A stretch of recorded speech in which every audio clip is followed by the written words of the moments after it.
Welcome to BICOM's weekly Hadiyun podcast. I'm James Sorene, BICOM's CEO. I'm delighted to say that for a first time in a number of weeks, actually, we have a reunion of the BICOM podcast team all together. We have Calev Bendor, our research director in Israel. Hello, Calev. Hi, James. And Richard Pater, our director in Israel. Hi, Richard. Good afternoon.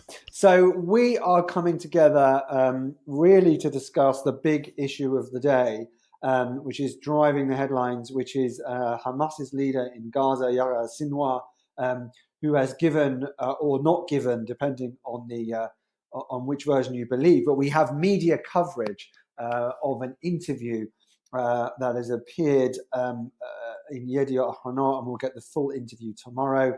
There was later a story that said that he thought he was speaking to an Italian journalist, and there was quite a funny story where he starts off replying to a question about why he's giving an interview to an Israeli newspaper. So there's something in there about him potentially denying that he's done this, even though he's already done it, but that's a side issue. He's definitely sending messages to Israel and to the wider international community, trying to appear as this moderate leader who just wants a truce, who will exchange quiet for quiet, as he said it. He said various phrases about, war achieves nothing, and that, if Israel attacks Gaza, then they will attack in return, but we'll all be back to kind of where we were at the beginning. And really, I suppose, talking up the futility of the continued conflict. But, I read through that interview, guys, and I sort of thought, what's new here? I mean, we've had this similar dynamic going on now since March, where people are saying Hamas doesn't want a conflict with Israel. Yes, there is a truce on the table. Yes, there is potential for a wider deal. But the dynamics of that is, there would have to be a lifting of the Israeli and Egyptian blockade on Gaza, and that's only going to happen if Israel sees a return of the bodies of missing Israeli soldiers and Israeli citizens held in Gaza. And they're only going to get that if Israel releases prisoners, Hamas prisoners in the West Bank. And politically, I just can't see Bibi going for that right now, not as the Knesset's about to go back, not as we're talking about potentially going into early elections. That's not a good look for an election campaign, that I released all these kind of Hamas murderers. I mean, are we basically just stuck where we were? I mean, disagree with me. Well, I'm not convinced that anything has significantly changed. And I think that the structural issues surrounding Gaza, which is partially the deep disagreements between Israel and Hamas, but also the deep disagreements between the PA and Hamas, in some ways are making this very, very difficult to resolve. And there was an article this morning there was an article early this morning from Haaretz that basically said that an agreement had been forged between Qatar and Israel about providing gas and electricity to Gaza. Yet there was then a subsequent article saying that the PA had actually blocked that from happening. So I think that there's serious structural issues surrounding that triangular Israel-Hamas-PA relationship that make these things very, very difficult to resolve. And that's even before we get to the issue of a potential prisoner exchange, which, as you said, is politically not on the cards at all. Well, it's interesting you say that, because I'm just going to add, and I don't know, Richard, I'll get your views, but I mean, I was just tweeting earlier about people's misunderstanding often of the Israel-Hamas conflict. They see it just as about Israel and Hamas, and it's not. It's kind of constrained and affected by the conflict between Hamas and the PA, which is part of the conflict between Islamist extremist versus Sunni moderate nationalists in the PA. It's a function of the conflict between the moderate Sunni states versus the extremists, Iran versus the kind of Muslim Brotherhood state of Turkey versus Qatar. This is a much wider regional conflict where everyone wants a piece of it, and everyone is sort of having their influence and constraining, particularly Hamas. But Richard, go on, say what you were going to say. Well, no, I was going to say on a similar theme that the one party that has to benefit when Israel and Hamas go for an extended confrontation is sadly the Palestinian Authority, that kind of sees Israel as partly as an enemy in this framing, and Hamas as well. Some would argue no less of an enemy. Israel has very much concerns. Drawing on your point about the wider region, always steps very carefully with regard to Egypt. The Israel-Egyptian relationship is of supreme strategic importance for Israel's role in the region on a whole range of issues, and certainly under the al-Sisi government, that has only got stronger, and so everything is being led and forged by that partnership, and the role that the Palestinian Authority play, due to kind of existing protocols, that they have this control largely economically, and are able to kind of hold some of the strings, and certainly prevent some of the to create the blockages that prevents any development onto the Gaza, is a profound problem which doesn't look anytime soon as being resolved. So, I mean, what's going to happen next? I mean, are we just going to see continuation? I mean, we're seeing large numbers of people rioting on the border with Israel. We've seen what seems like increasing confidence by Palestinians protesting there. They're throwing grenades, explosive devices at Israeli soldiers. And then we had this announcement today where the chief of staff said that they were significantly reinforcing the personnel on the Gaza border. I mean, is this just going to escalate now into something wider? I mean, what are your views? Well, we have already seen this escalation. I mean, as you just described, I mean, this phenomena of the protest, the rioting on the fence, has been with us on and off, more on than off, since March.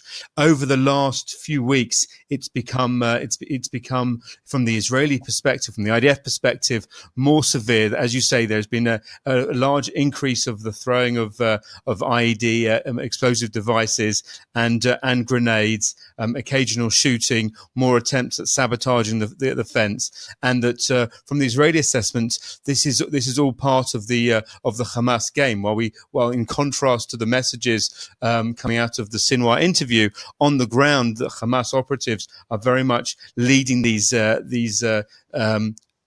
infractions with the IDF. They're going on sometimes now. Also on a Friday was the peak, as has been in the past. 20,000 people were estimated to be there last Friday. We don't know how many there'll be there this week, but they're also going off into the night as well, and throughout the night, and they're becoming bolder with their attempts. So the prognosis is not looking good.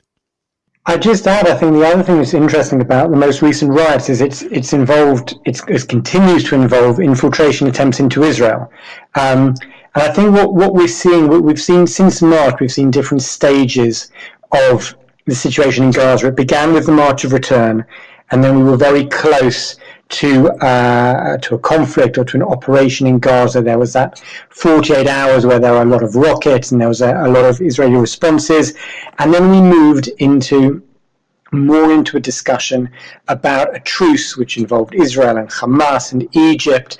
But now talk of the truce in some ways has been put on the back burner, and I think Hamas is signaling that actually they're willing to return to this violence along the border, but just in a much more serious way. There was also an article this morning or yesterday in the Daily Telegraph that talked about a conversation Sinwar had with a number of Palestinian journalists and writers back in August, in which he says, we're hoping for a truce, we're hoping for an end of the blockade, but if that doesn't happen, then we're going to make everyone, we're going to create chaos. And I think what we've been seeing on Fridays and during the week in terms of the riots along the border is a taster of what could happen. But we haven't seen any missiles, and you think we won't see missiles unless, the dynamic that we had in the summer was that the violence on the border gets out of hand. Israel then hits Hamas military targets to say, you need to calm this down. And then if there's significant loss of life in those attacks, then we start to see missiles being fired. I mean, could we return to that dynamic again? Yeah, I agree. That's been the general pattern. I mean, people talk here in lofty terms about the idea of deterrence, and it's one of these things you only know you've had it until it's gone, up until that point. And that's exactly the idea that Hamas have been trying to establish the rules of the game. That if the IDF were to extend their responses to the rioting, then the other lever they can pull is to renew the rocket fire. We're not there yet, but certainly it wouldn't be a surprise if we were to see a return to that as well. But I mean, politically, it's not a great situation for the government, is it? I mean, they don't really have, and we knew this, a few weeks ago. There isn't really a solution. That there's no political, diplomatic way out of this. For the reasons that I outlined earlier, that there isn't really sort of space to do any kind of deal. So the chances are this just continues. I mean, I think it's interesting, James, you talk about the political component, because the other thing we've seen this week is Education Minister Naftali Bennett, who's also head of the Jewish Home Party, has really been attacking the Defense Minister, Victor Lieberman, and saying that Lieberman's policies, which is also interesting, it's not Lieberman's policies, it's the government's policies, it's the Netanyahu government's policies, but the policies in Gaza are too left-wing. Israel hasn't been hitting Hamas hard enough, and I think there's an interesting meeting between the kind of military tactics of how do you deter Hamas but also offer some sort of humanitarian relief to Gaza on the one hand, and a completely different discussion that's going on, which is different right-wing parties within the coalition who are trying to outmaneuver one another with a potential election coming through. But I think we've been talking about when elections are going to be for a while. I think most people talk about February, March time. They certainly need to be by November 2019. But as election season kicks off, it will be interesting to see how that also relates to Gaza, because violence on the Gaza border is certainly not good for the government or any of the parties in it. Yeah, and also, if there was an election campaign tomorrow, what would be their promise? They're just going to do a Naftali Bennett and say, look, we'll hit Hamas really hard. Is that what you do? What potentially they'd go into an election promising? I mean, this is what Lieberman has campaigned on at least twice, with kind of the electoral promise of destroying when it was Hania in control, and so this is what Bennett is using to goad Lieberman, that his pronouncement and his rhetoric prior to entering the defense minister are very different from now his more considered approach now he is in the office.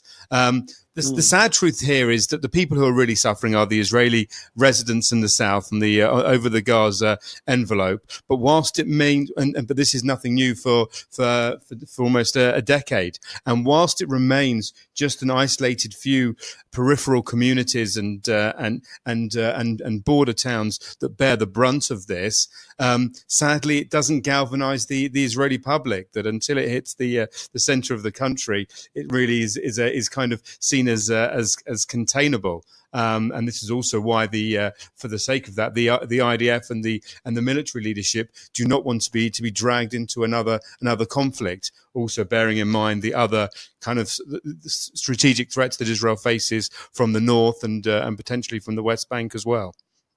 And is there any other international, whether it be another country or the UN or anyone else that can potentially try and change this dynamic? I mean, it was interesting that last time there was a lot of activity by Egypt. There was a lot of activity by the UN Middle East envoy.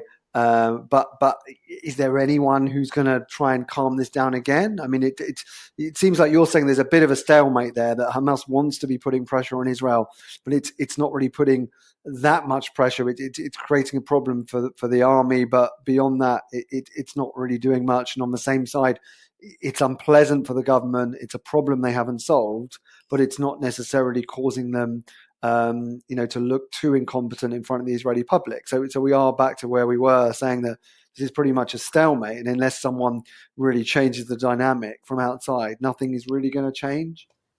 Well, yeah, I mean, yes, I think that's right. I mean, from the IDF perspective, this is not an existential threat to Israel, and therefore it becomes a war of choice. And people certainly in the appetite here is certainly not to go to war, where they know not only will there be a lot of loss of lives on the on the Palestinian side, but also on the Israeli side, both within the young men and women, sons and daughters that serve in a conscript army, as well as potentially civilians. There's no one else. I mean, I think you've mentioned kind of the main international players. There's no one else who are standing on the brink to step in, who can really make that game changing decision and move this forward. So we will be reliant on those same mechanisms of Egypt and the UN. And as you say, sadly, that if there was to be a conflict, that the same issues that we are unresolved now will be the same issues they return to the table after God forbid bloodshed. And this latest move by Qatar to provide power, as we discussed, I mean, that's basically been, where there are moves to try and improve conditions, it's often the case the Palestinian Authority will cause problems and stop them.